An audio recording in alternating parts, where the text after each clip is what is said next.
एक बहुत बड़ी कंफ्यूजन रहती है हमेशा कि एनीमिया क्या होती है।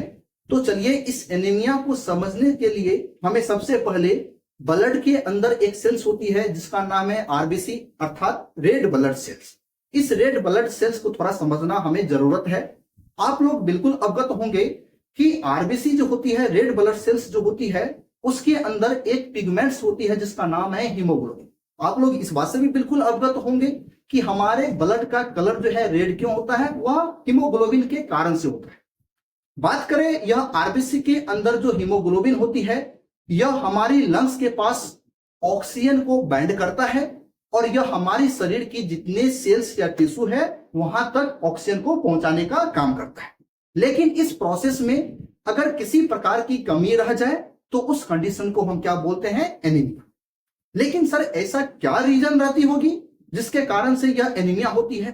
तो बिल्कुल हकीकत है कि जब ब्लड के अंदर आरबीसी सेल्स की कमी हो जाए तब भी एनीमिया हो सकती है।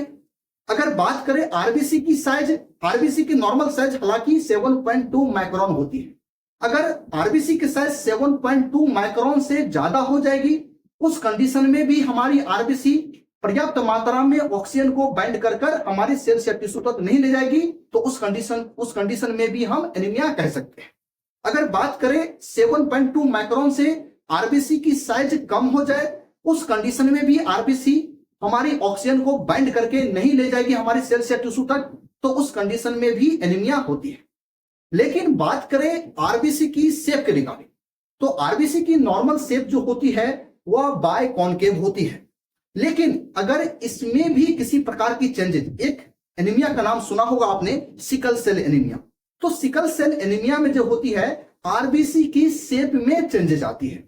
आरबीसी की शेप जो है वह सिकल शेप हो जाती है अर्थात हंसिए शेप में हो जाती है, जिसके कारण से वह आरबीसी जो है लंग्स से ऑक्सीजन को पर्याप्त मात्रा में बाइंड करके हमारी सेल्स या टिश्यू तक नहीं ले जाती है, तो उस कंडीशन में भी हम एनीमिया कहते हैं, एनीमिया कहा जा सकता है।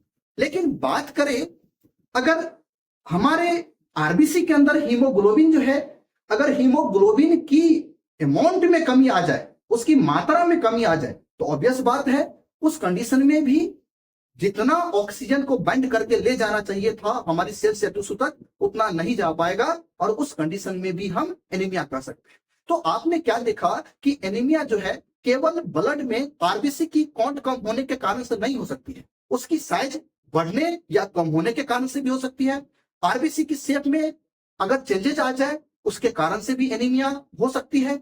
अगर बात करें आरबीसी के अंदर जो हीमोग्लोबिन है इसकी अमाउंट में कमी हो जाए, तो उस कंडीशन में भी हम एनीमिया कह सकते हैं।